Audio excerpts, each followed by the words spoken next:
And it's because gas tax revenues aren't coming in as fast or as high as was projected. You know, cars get 4 miles per gallon. It's a shrinking revenue base. And so one of the things that we're working on right now, and we're proposing, I see as a twofer, is we use the concept of gas, you know, oil, gas, and taxes from that to pay for roads and bridges.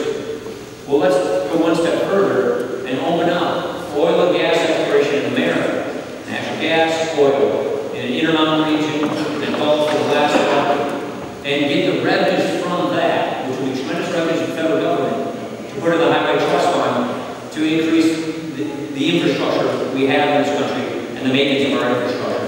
The way I see it, it's a twofer. You create jobs in America doing energy exploration, you make us less dependent on foreign oil, you ultimately can help lower the price of oil and gas, which helps consumers, and you help get the revenue we need to modernize our infrastructure so Wisconsin is in a better position to make a decision like the one that you're advocating. Next on mobile.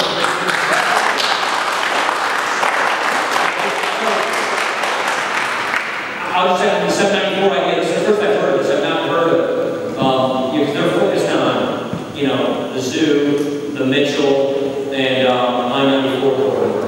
And that's obviously the big plan for the moment. And then they want to get the 94 corridor from Madison to Milwaukee. That's the next thing as well. So I don't know where this idea stands in the pecking order of priorities, but to me, it's probably best to leave that up to Wisconsin to make a decision than to Washington. Well, this is about seed profits.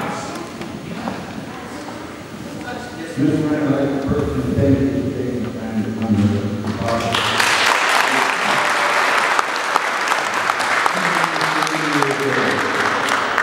Last year, I worked 52 weeks out of the year, trying to support my and so. Take Social Security and Medicare out of every one of my paychecks.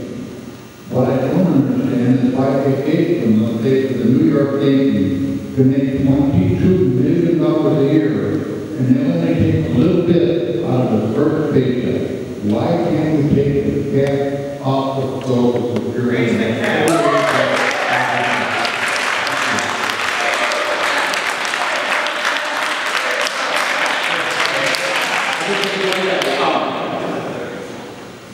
I am not sympathetic at all to that idea. Here's the one issue that raises concern in my mind is if it's just a guy who's making that kind of salary, that's one thing. But the problem is it's a self-employed tax as well. You gotta remember, a self-employed person pays both sides of the FICA tax. They pay the employee side, they pay the employer side. And a lot of businesses, farmers, dentists, you know, people who have small independent businesses pay 100% of that tax. So if you raise the cap, you end up hitting all of these independent businesses with a big 12.5% percentage point tax increase. So what I worry about is what you'll do to that independent business person with that kind of a tax increase, which would make their taxes go above 50%, and what that will do to that sector of our economy. When you run the numbers, I know you don't like it when I talk about numbers, but you know, numbers matter.